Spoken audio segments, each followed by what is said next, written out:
Alright guys, now that we have all our students inside the database, okay, so we want to show that list to the user, correct? So for that, what we have to do is we have to use the logic. We have to write the logic for that, correct? We have to write the query to get the data from the database, correct? So that's what we are going to do in this lecture. So go to this views. Okay, we have the students apps and we have views.py here. Okay, we have already made this def student list function. Inside this function, we have to make a query. Okay, so we want the data, right? We want the student list. So what we will do is we'll say get students, okay, is equal to, this is the variable and it is equal to, we want to go inside the student model, right?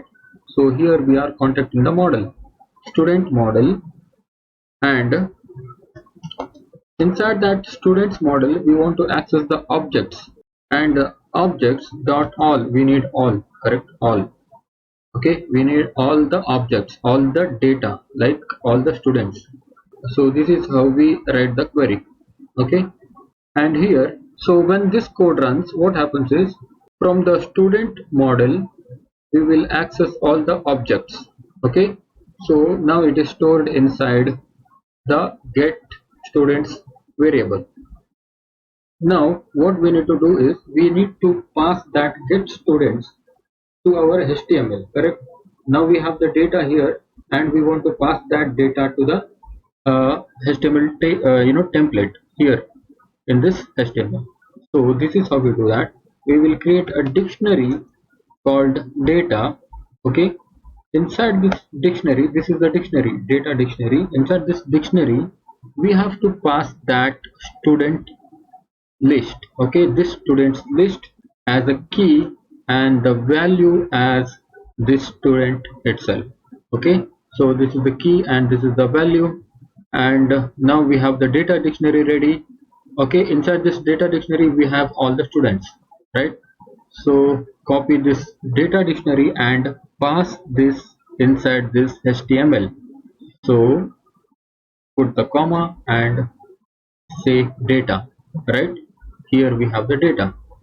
Alright, so what it will do is we got the data, all the objects from this student model and stored inside this get students table, and we created this data dictionary and passed that data inside the dictionary, and we are passing this data, okay, this data inside the HTML.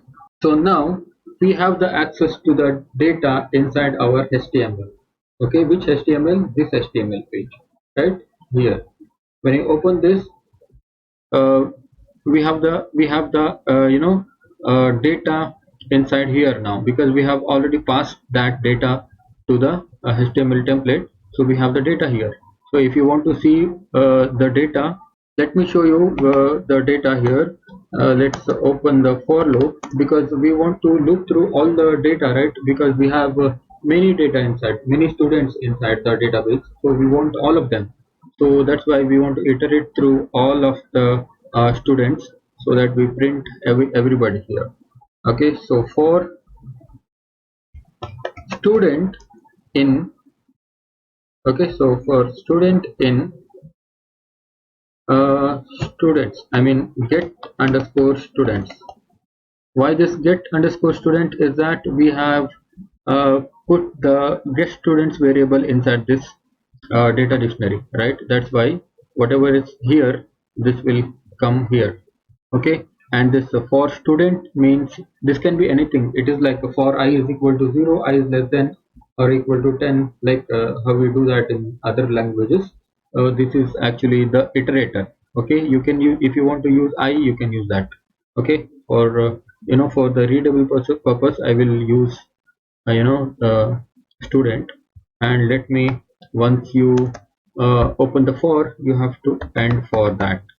Okay, alright, now here open double curly braces and say student dot, and the field name, it is maybe full name. Okay, this is what I mean here, this is the full name. you have to put. This is just for the testing purpose. Okay, I just want to show you guys how it brings the data. Okay, let me save this, and when I refresh this one, okay, name student is not defined. Where is it not defined? Students views. Okay, all right. So what we did, the mistake is we used this student model, but we forgot to bring that student model inside this views, correct? So that's why from dot models import student. Okay, now that error should go. All right, now you can see Ratan Kumar, the first name, then the Sham second name, and a third name Mega Mohan, correct? So this is how we bring the data. So let's put that data inside this table now. Okay, so let's go back to the student list.html. Just remove this. Okay, so before we take this, what we will do is we will just organize the table correctly. Okay, so we have 1 2 3 4 5 6 six columns, right? So here also we have to add 6 td. Okay, this is table data. So let me remove this one.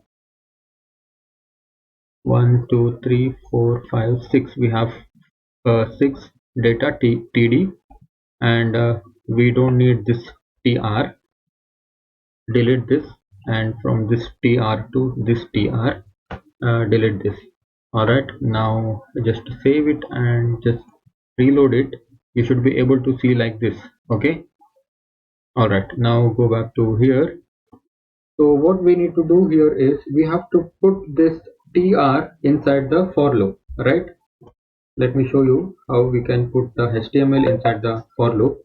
Okay, so what we did here is we already did the for loop, right? So just cut it from here, and above this tr start, this is the table row, right? So here paste this. Okay, and let me indent it, and we have to just cut this one and put it here. Okay, now save this, and now you change the data here. Okay, this first one should be roll number, right? So the roll number will be curly braces and student dot roll underscore number. Okay, and the next one is, this is photo, right? So for the photo, what we are going to do is we cannot just put like this. Okay, we have to open the img tag. Okay, this is the html tag for loading the images. So here we should say source is equal to, now here we have to put that path. Okay, student dot photo. Okay, student dot, this is the photo, right? Photo, but we have to also put the url, because so simply putting this student dot photo will not work, because we are not loading the photo from the database, right? We don't have the photo inside the database. We have the photos path inside the database, correct? But where is the photo is here, right? Here we have the photo, right? We created this photo, and 2020, this is our, we upload two photos, current year and the month and the date. Here you can see this is where we have the photo, right? So that's why we have to put this path here, right? So that's the reason we put dot url here. So this will load the photo path here, and and then it will render the photo, right? So that's how it works. And then we need to make the photo width, right? Width is equal to, let's say, 40, and height is equal to 40, because we want this photo to be smaller, like it should be thumbnails. Okay, and the next one is this one, the full name, right? Here student dot full underscore name. Okay, and the next one is student dot course, and the last but one, student dot grade. Okay, and the last one is the gender, double curly braces, and student dot gender. Okay, now if you reload this page, all right, now you can see all the data are listed down here. Okay, now this is looking like the square, but I want it to be in the round shape.